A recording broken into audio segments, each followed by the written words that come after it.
My sister got $13 million after our grandfather died.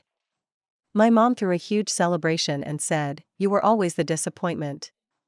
I smiled and walked away. Then they mocked me on social media, but a few minutes later, now they are calling me nonstop because I bought the entire family estate. I grew up in New Canaan, Connecticut. You know the kind of place, quiet, upper crust, manicured lawns, and old money families where everyone knows who belongs and who doesn't. The Holt family, my family, had roots there going back nearly a century. My great-grandfather built the estate and made his fortune in textiles, but it was my grandfather, Frederick Holt, who really turned it into something lasting. He was a decorated World War II vet, a real estate investor, a town philanthropist. But to me, he was just Grandpa Fred. He taught me how to prune roses and showed me how to gut a fish. He told me about the war but only when I asked. He read to me every summer from his worn leather-bound copy of Moby Member. I'm the oldest of two. My sister, Felice, is 5 years younger. From the time she was born, it was clear that she fit the mold of what my mother, Miriam, thought a Holt woman should be. She was graceful, thin, polite. She twirled at the right moments and never interrupted adults. I, on the other hand, was always curious, too curious. I asked questions at the dinner table, challenged opinions, and read the wrong kinds of books. I wasn't difficult. I just wasn't. Felice. So I left. I moved to the city at 18 with nothing but a scholarship to NYU and a part-time job at a bookstore. I built a life. It was simple but mine. I started a small urban planning consultancy and grew it steadily over the years. I stayed low contact with my family. Not out of anger, but because every visit felt like I was being put back into a role I'd long since outgrown. The one person I stayed close with was Grandpa Fred. He emailed. He called.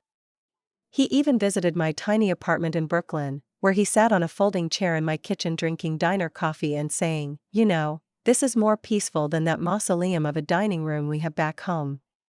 He got older. Slower. But sharp until the end. When he passed last fall, I found out via group text from my mom. Just a plain message, "Grandfather passed. Felice is organizing the service." No, "How are you doing?" No, "Would you like to speak?" Nothing. The service was a spectacle. Felice had coordinated the flowers to match the family crest colors. My mother wore a pearl-encrusted black dress and gave a speech that somehow spent more time praising the Holt lineage than the man himself. I sat in the back. I didn't speak. I didn't cry. I just tried to be present for the man I loved. 2 weeks later, the will was read. I wasn't there in person, I was working, and no one thought to invite me anyway.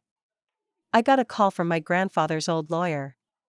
He didn't sound surprised when I asked what I'd received. "Everything was left to your sister. The estate, the assets, the money, about $13 million in total," he said. "Your name wasn't mentioned. Not even a book. Not a photo." I sat in silence for a while. I think I might have whispered, "Huh." Later that night, my mother called me. I picked up, not really knowing what I expected her to say. Maybe something soft. Maybe a truce. Instead, I got laughter. "Well, guess you finally see how it is," she said. "You always were the disappointment, Celia. Might as well stop pretending otherwise." I didn't argue. I didn't defend myself. I just said, "Okay," and hung up. I booked a one-way ticket to Florence the next day and stayed there for nearly a month. I wandered. I wrote. I reread the letters Grandpa had sent me. I didn't look at my phone much, and I certainly didn't log into social media. When I finally did, I saw everything. Felice had thrown a party. Not just any party, a full-blown celebration on the estate lawn. Champagne, catered hors d'oeuvres, a photo booth with floral arches. And there they were, Felice and my mother, posing on the estate steps with a caption that said, "Gramps knew who really mattered. Cheers to fresh starts and real legacy." I was tagged in the last photo, a blurry candid of me at the funeral looking solemn and exhausted. The caption? Nothing like old family drama to make you appreciate the ones who actually show up. Their friends, people I hadn't spoken to in years, commented things like dead weight always cuts itself off eventually and glad to see you shining, Felice. I turned off my phone. Not in rage. Just quiet.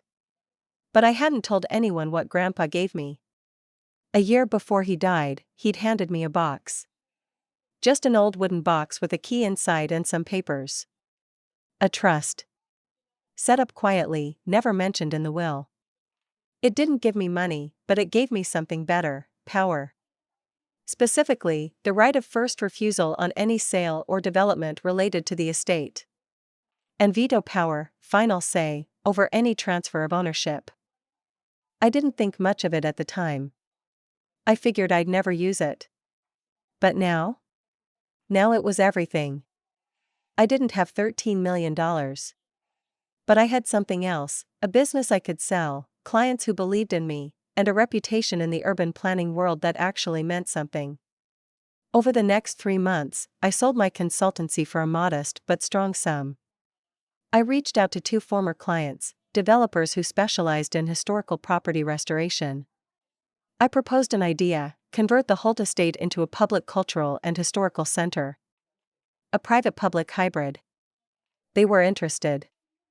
When Felice tried to list the estate through Sotheby's a few weeks later, planning to sell and split the cash with my mother, I invoked the clause. They were forced to offer it to me first. My bid went through in silence. They didn't know who the buyer was until the sale was finalized. The Holt estate was now mine. I haven't spoken to them since that day. They've called, texted, emailed. My mother left me a voicemail that started calm and ended with her screaming. Felice sent me a single text: "Why are you doing this?" I haven't answered. But the estate? It's mine now. The gardens are being restored. The upstairs library, which had been turned into a wine lounge, is being converted back to its original state. The public opening is planned for the fall. There's a gallery in the works. One that tells the real story of the Holt's everything. Not just the curated myth my mother clings to. And in the corner of the West Wing, I'm setting up a quiet reading room. Just a few chairs, a collection of my grandfather's favorite books, and one small plaque on the wall, in honor of Frederick Holt. A man who built more than buildings, he built me.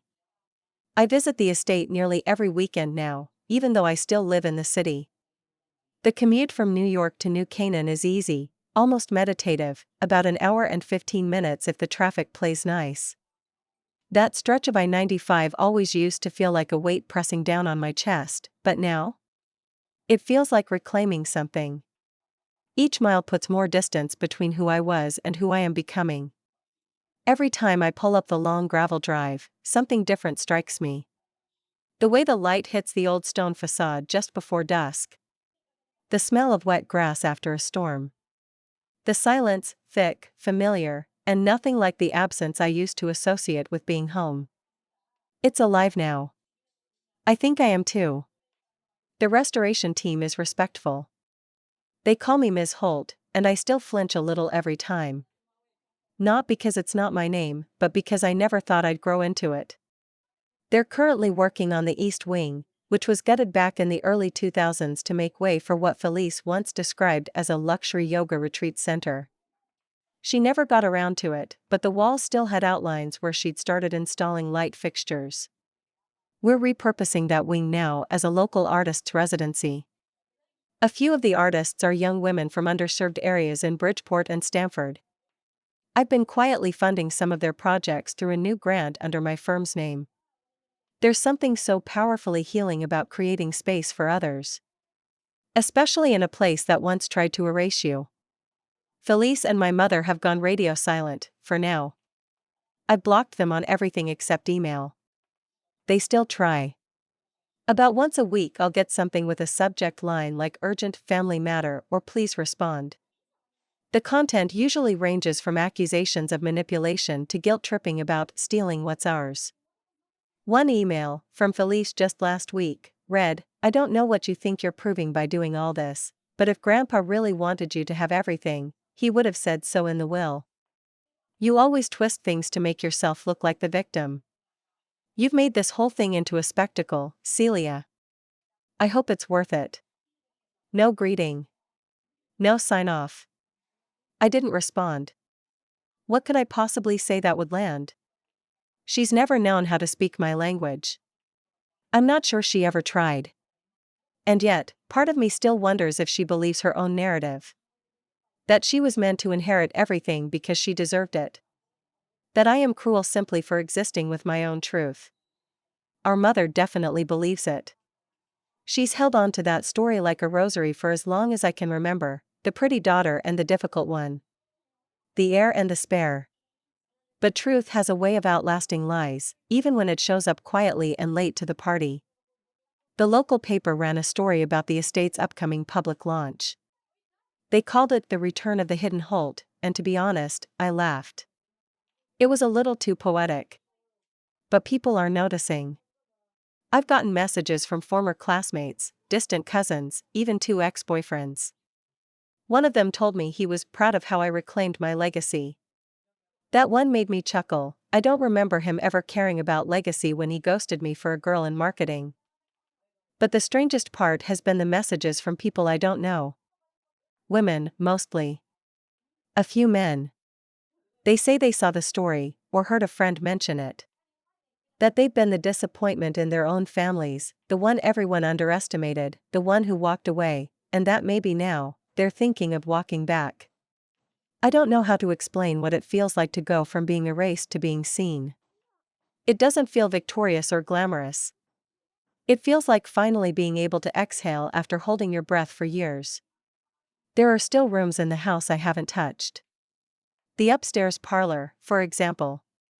It's where my mother used to host those dreadful brunches with the wives of other old New England families. I was always told to stay upstairs on those days, even when I was well into my teens. She'd say, "It's best you don't confuse people about who you are." I used to sit on the second floor landing just out of sight and listen to their polished voices float up through the open archways. The clink of cutlery on fine china, the sharp pops of forced laughter, the way they talked about charity galas and divorces and vacations with such practiced detachment. I never belonged there. But now?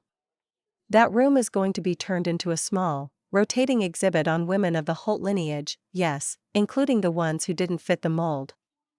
I've been interviewing women in the community about what it meant to be well-bred versus well-lived. The difference is striking. Sometimes, on the quietest mornings, I hear his voice. Not literally. I'm not losing my mind. Just a memory, like wind brushing through tall grass. I'll be standing in the main hall, sunlight pouring through the tall windows, and I'll remember the way Grandpa used to say, "Legacy isn't what you leave behind. It's what you live with every day." That phrase has been etched into one of the archways. Visitors won't know it was something he said just to me. But I'll know. And that's enough. What's ironic is that I didn't set out to win. I didn't want to beat anyone. I didn't even want revenge. I just wanted peace. But sometimes peace looks like taking up the space they said you weren't allowed to occupy. Sometimes peace means holding the keys to the house you were told you'd never be welcome in again. And sometimes, peace starts with a single word on a title deed, your name. There's a part of the estate I've found myself drawn to more and more these days, the greenhouse. It used to be overgrown, neglected, almost invisible behind the thicket of ivy that swallowed most of the glass walls. When I first stepped inside after reclaiming the property, I half expected raccoons to jump out of the planters. But the air smelled like home, soil, moss, rust. Like time had been paused instead of erased. I spent an entire Saturday there a few months ago, just clearing out old pots and sweeping shattered glass.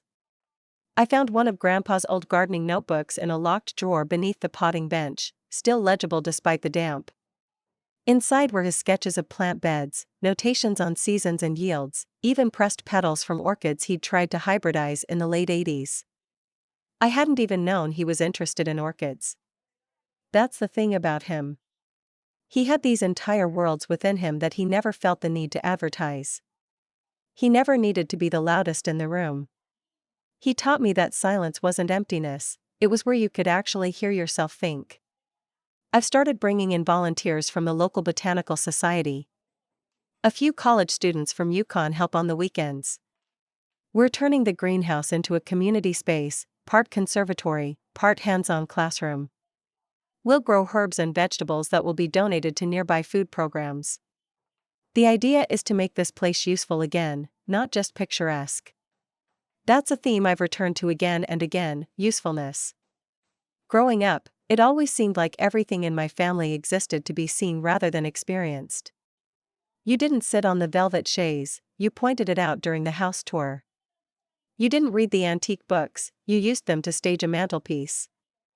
Everything was curated, not lived in. Maybe that's why I was never really considered one of them. I wanted to do, not just be seen doing. And there's a kind of quiet revenge in that, I think, in taking something ornamental and making it practical again. I keep getting invitations to brunches now, by the way. Not from my family, those bridges are ash, but from local historical boards, philanthropy groups, women of legacy networking circles. Apparently, word has gotten around that I'm the mysterious new owner of the Holt estate with a background in urban development and a sudden interest in preservation.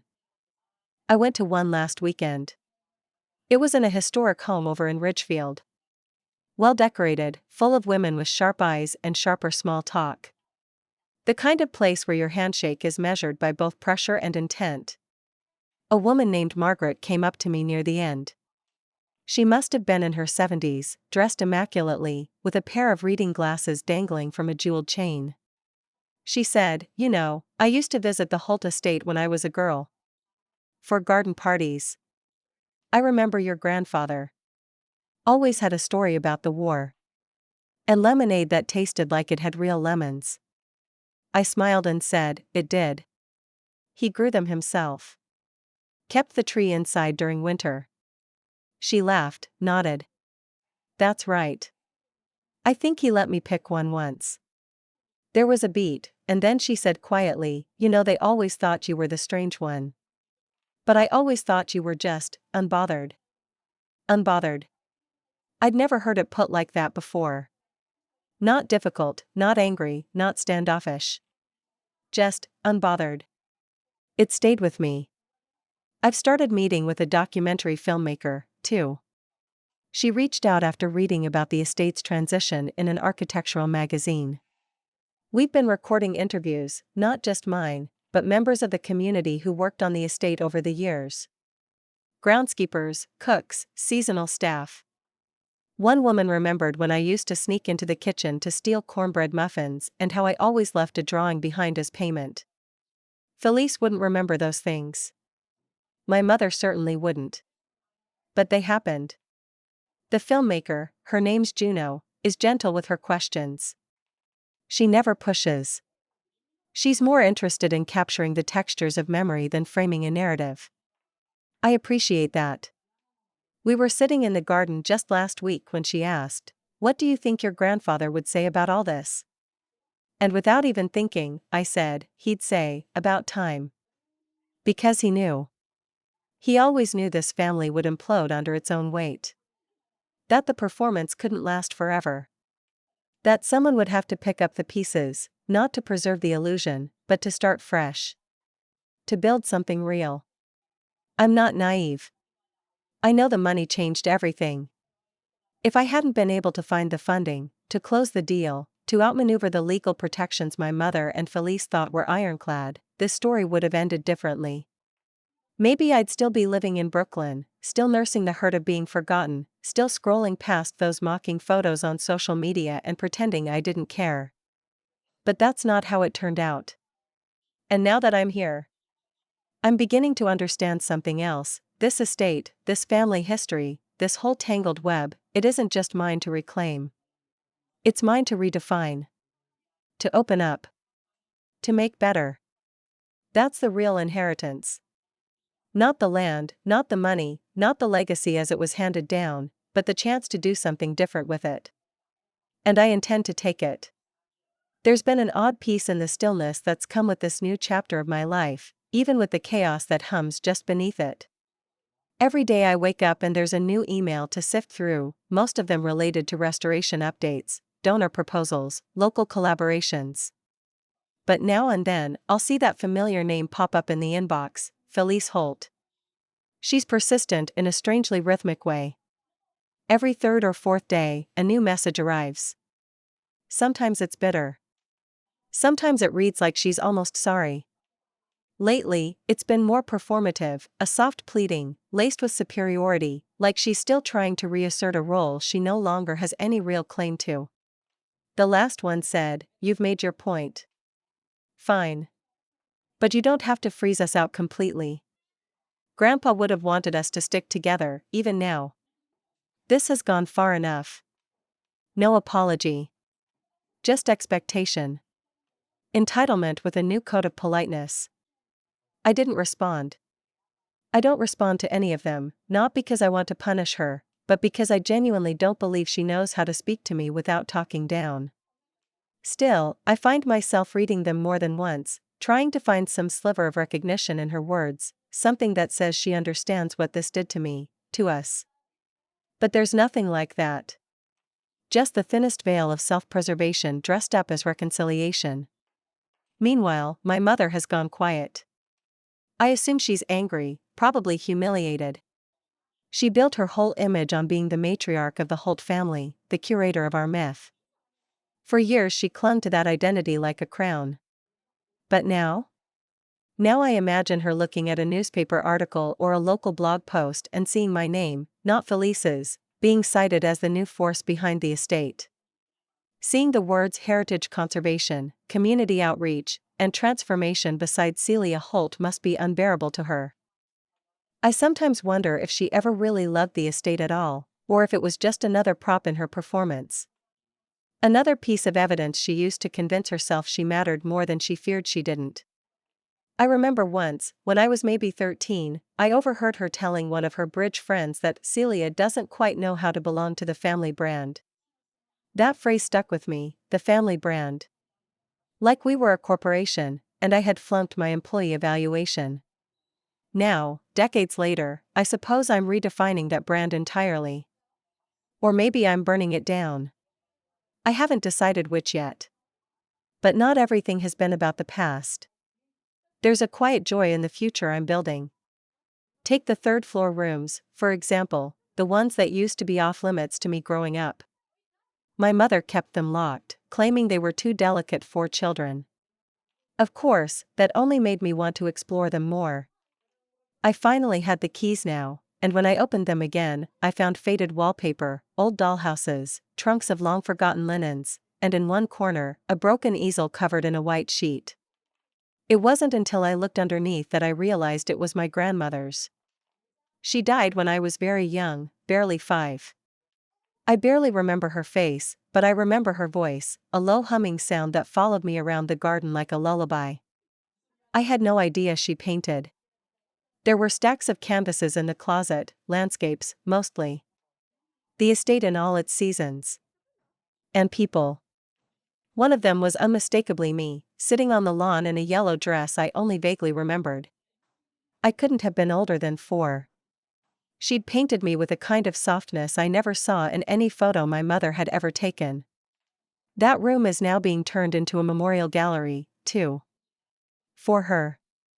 Not because she was famous or part of the Holt legacy as the world knew it, but because she was part of mine. I've also hired a small team to digitize every journal, photograph, and archive we've uncovered. Some of the staff have started jokingly referring to me as the memory architect, and honestly, I don't hate it. There's something satisfying about curating a new reality from the remains of one that never fit. One of the newer hires is a woman named Leah. Mid-20s, smart, quiet, careful with her words.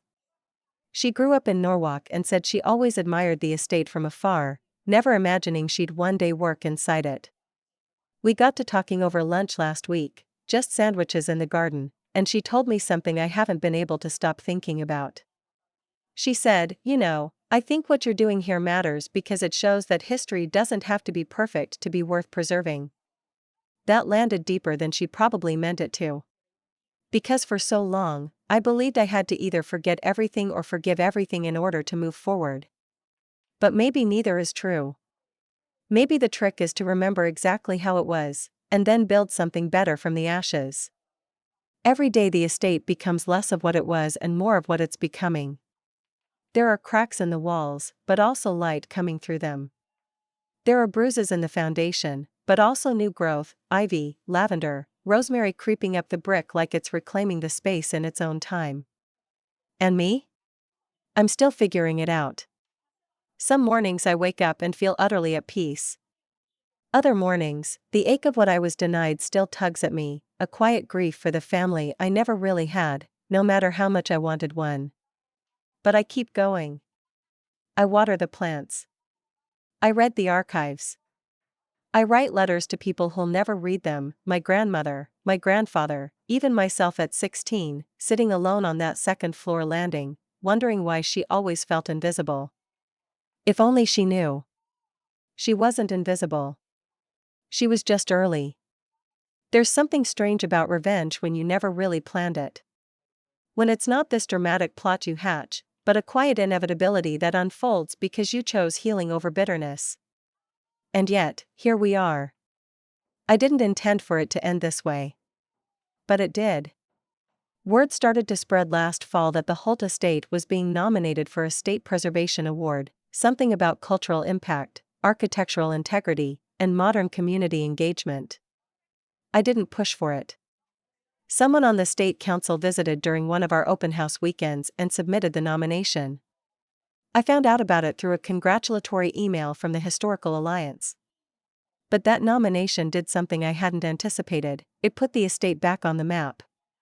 The estate's revival was featured in Yankee magazine, the New York Times style section did a photo essay on the interior restorations, and a Boston-based podcast ran an entire episode titled The Reclaimed Heir, one woman's quiet takeover of a gilded ghost house. That's when Felice snapped. I'd been expecting something for a while. Her silence had turned brittle. Then, she started posting again. First, photos from the estate taken years ago, captioned things like "Home is where the heart is, 2 hearts, #memories, #legacy. Then, she started telling her version of the story. According to Felice, I'd manipulated an old man, forced a legal technicality, and ripped the family's heritage out from under them. Her followers didn't know what to believe. Some cheered her on. Others dug up the receipts, literally. Screenshots from her earlier mocking posts. Snide comments. The party photos. And then the comments changed. People started asking, "Didn't you say your sister wasn't part of the family anymore? Why are you upset she saved the estate if you were trying to sell it? Weren't you just bragging about the money?" Her narrative collapsed under the weight of her own history. But the best part? I didn't lift a finger. I didn't call her out. I didn't post rebuttals. I didn't leak anything. I just let the truth do what it always does, surface. Then came the fundraiser. We launched a campaign to expand the East Garden into an edible learning landscape for local schools. We needed about $250,000. Within 2 weeks, we'd raised over half. Not from big donors either, just small contributions from families, teachers, and alumni from the programs we'd run. And then something happened that made my stomach twist in the most deliciously ironic way. Felice donated a small sum, $500, but with her full name attached, and a public comment that read, "Happy to support something my grandfather loved." I laughed when I saw it. Not cruelly. Just with the kind of deep, incredulous laugh you let out when the universe finally wraps up a long joke you didn't realize you were in on. She had lost the estate. She had lost the narrative. And now she was donating to its future. My mother never said a word. Not even an email after the Times feature. But one of her oldest friends bumped into me at the Ridgefield Town Fair last month and said, "You know, Miriam told us you'd come crawling back one day. Guess you just walked back holding the deed instead." I smiled. Said nothing. Because here's the thing, I don't need them to say they were wrong. I don't need an apology. I don't even need acknowledgement. I have the keys. I have the peace. And, maybe most importantly, I have the story now. The final touch came last week, at our grand opening for the newly completed West Wing, now a small local museum and community center. The ribbon cutting was quiet. Just town folks, volunteers, former estate workers, teachers, and kids from the local middle school. I stood in the garden before everyone arrived, holding the scissors in my hand, thinking about how many versions of me had walked through that garden: the invisible child, the scorned daughter, the quiet guest, the outsider. Now I stood as the owner. Before the ceremony, a man approached me, mid-40s, soft-spoken, said he used to help clean the stables during summer breaks as a teen. He looked around the property and said, "You brought it back without pretending it was perfect. That's what makes it real." Later, I gave a small speech. Just a few sentences. I said, this place was built on legacy, but not just the legacy of names and titles. It was built on work. Quiet work. Often invisible. I dedicate this space to those who were told they didn't belong, and kept showing up anyway. Applause. Camera shutters. A few tears. And as I stepped back, I caught a glimpse of Felice standing just beyond the garden hedge. Not hiding, but not making herself known either. She didn't approach me. She just stood there. Watched. And left. That was enough. Because this wasn't just revenge. It was reclamation. And it was mine.